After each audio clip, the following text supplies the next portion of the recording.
هل حصل قبل كده إنك خلصت فيلم وقعدت ساكت دقيقة كاملة مش فاهم هو إيه اللي حصل؟ تحاول تفسره، ترجع تشوف مشهد تاني، تسأل نفسك هو أنا اللي اتخدعت ولا المخرج اللي عبقري؟ النهاردة هكلمك عن 5 أفلام من وجهة نظري الشخصية مستحيل إنك تنساها حتى لو شفتها مرة واحدة بس، لأن كل فيلم فيهم هيسيب علامة في دماغك. يلا نبدأ. رقم 5، فيلم شاتر ايلاند. تخيل تكون ضابط بتحقق في جريمة داخل مستشفى للمجرمين المجانين، وبعد كل خطوة بتقربك من الحقيقة بتكتشف ان انت نفسك جزء من اللعبة. ليوناردو دي كابريو كان بيقدم اداء عبقري يخليك تشك في كل حاجة، هل هو فعلا المحقق ولا المريض؟ الفيلم ده المخرج مارتن سكورسيزي عرف يلعب بعقلك حرفيا. اما بقى عن نهاية الفيلم هتخليك تقول انا محتاج اشوفه تاني وتالت. الفيلم الرابع ذا شاوشانك، وده يا صديقي مش مجرد فيلم، ده تجربة إنسانية كاملة عن الأمل والإصرار والحرية. قصة أندي دوفرن اللي اتسجن ظلم بس عمره ما استسلم. الفيلم بيعلمك انه حتى لو العالم كله ضدك، طالما عندك ايمان بنفسك دايما في طريق للهروب. الموسيقى والتمثيل والحوار كل حاجة في الفيلم ده متكاملة، ومش غريب انه لحد يومنا هذا الفيلم ده رقم 1 على IMDb.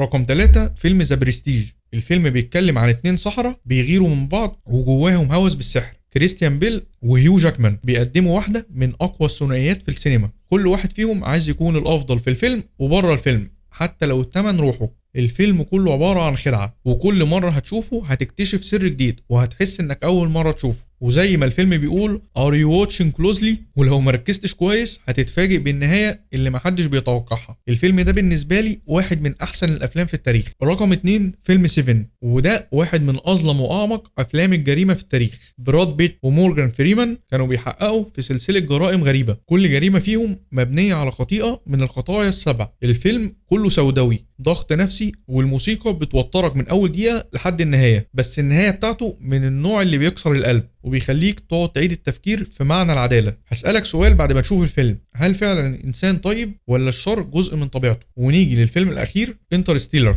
وده بالنسبة لي مش فيلم، دي رحلة روحانية من الفضاء والزمان. كريستوفر نولان بياخدنا في تجربة من الأمل والتضحية، بس المرة دي على مستوى كوني. ماسيو ماكونهي بيقدم أداء بيخليك تحس إنك عايش معاه لحظة بلحظة. عمل دور أسطوري بالذات في مشهد التواصل بين الأب والبنت، دي من أكتر اللحظات اللي مستحيل تنساها. غير طبعا الموسيقى التصويرية اللي عاملها هاز زيمر، الموسيقى دي أصلا خيال. الفيلم بيتكلم عن العلم، بس في الحقيقة عن إزاي الحب ممكن يتعدى المسافة والزمن والموت. الافلام دي بالنسبه لي مش تسليه. لو شفت الافلام دي قول لي ايه اكتر فيلم من ال5 دول شايف انه يستحق يبقى في المركز الاول، وايه الفيلم اللي ممكن تضيفه في القائمه دي.